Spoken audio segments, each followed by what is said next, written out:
भैया लड़े खाती घोसी आइल बाड़े। देवे सबे प्यारी छोड़िए पमुहर मारे। अरविंद भैया लड़े खाती घोसी आइल बाड़े।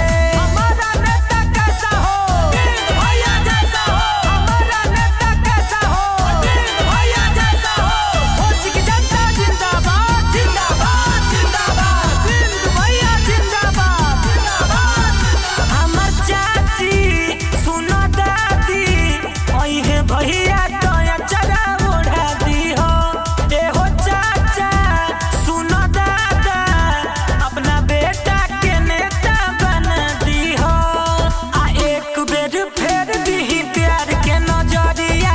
चम चम चमके लगी गौआ बजरिया। ओढ़ी के पियर माथे टोपी आइल बाड़े। झंडा विश्वास वाला रोपी आइल बाड़े। देवे सबे प्यारे छोड़िए पमुहर मारे। अरविंद भैया लड़े खाती घोसी आइल बाड़े। देवे सबे प्यारे छोड़िए पमुहर मारे। अरविंद भैया लड़े खाती घोसी आइल बाड़े। ओपी राजभर जिंदाबाद जिंदाबाद जिंदाबाद। योगी मोदी जिंदाबाद जिंदाबाद जिंदाबाद। अरविंद भैया जिंदाबाद जिंदाबाद जिंदाबाद। अरविंद भैया जिंदाबाद जिंदाबाद। घोसी के भाई दी जिताई राजनीति के अइले लड़ाई में। जदि भैया जीत जाई है पैसा लागी न सुई दवाई में। राजेलाल राजू हाथ जोड़ी मांगे वोट हो।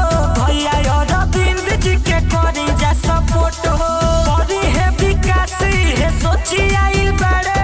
देवे आशीर्वाद योगी मोदी आइल बाड़े। देवे सबे प्यारे छोड़िए पमुहर मारे। अरविंद भैया लड़े खाती घोसी आइल बाड़े।